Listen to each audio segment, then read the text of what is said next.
hello everyone अन्यता mini भ्लगले সকলোকে স্বাগতম জনাইছো আৰু ইয়া ৰাতিপুৱাই উঠিলো আৰু উঠিয়ে এয়া মই মাতিছো সেৱা কৰো সদায় তাৰ পাছত এইফালে বিছনাখন পাৰিলো নিজৰ আৰু এইফালে বিছনাখন ধুনিয়াকে পাৰি উঠি একেলগে ভাবিছো আজি ব্ৰাছ কৰো মানে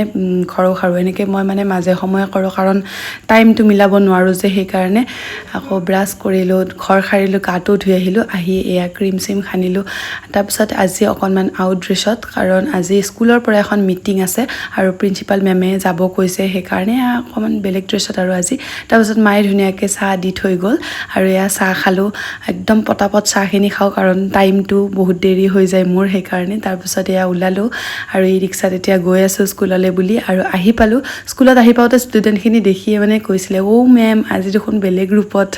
তাৰ মানে দেখা মানে সদায়টো নাহো এনেকে তাৰ পাছত আৰু হিয়তকো কলো বাৰু তাৰ পাছত এইফালে জয়শ্ৰী মেম আফালে দীপ্তি মেম আমি তিনিওজনী যাম মিটিংত আৰু সেই কাৰণে আমি আউট ড্ৰেছত আহিছো আৰু অফিস ৰুমত বহি আছো অকনমান হিয়তক ড্ৰয়িং কৰিব দিলো যেহেতুকে হেডনাখনে স্যাটাৰডে আছিলে তাৰ পাছত আমি